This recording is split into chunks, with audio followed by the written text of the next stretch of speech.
بسم اللہ الرحمن الرحیم۔ ہم اس وقت ریاض الجنہ میں موجود ہیں۔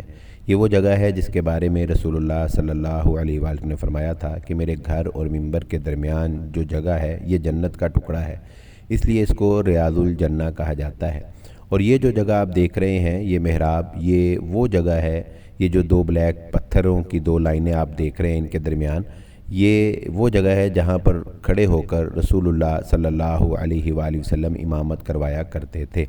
اور یہ بہت ایمان افروز بات ہے اور یہ ادب ہمیں سکھاتی ہے کہ اب جو امام صاحب کھڑے ہوتے ہیں وہ اس نبی صلی اللہ علیہ وآلہ وسلم کے مصلی کے پیچھے کھڑے ہوتے ہیں، یعنی امام صاحب جب سجدہ کرتے ہیں تو ان کا سر جو ہے وہ اس جگہ پر آتا ہے جہاں پر محمد الرسول اللہ صلی اللہ علیہ وآلہ وسلم کے قدم مبارک جو ہے وہ آیا کرتے تھے۔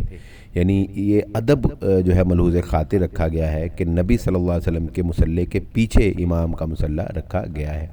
اور اس کے پیچھے آپ دیکھیں گے کہ یہ اوپر ایک جو بالکونی سی بنی ہے، ایک چبوترا سا بنا ہے، یہاں پر جو ہے یہ مؤذن کے لیے انتظام کیا گیا ہے۔ مکبر مؤذن جو ہے یہاں پہ کھڑا ہو کر اذان دیتا ہے اور یعنی مکبر ہوتا ہے جو امام صاحب کے پیچھے تکبیر کہتا ہے۔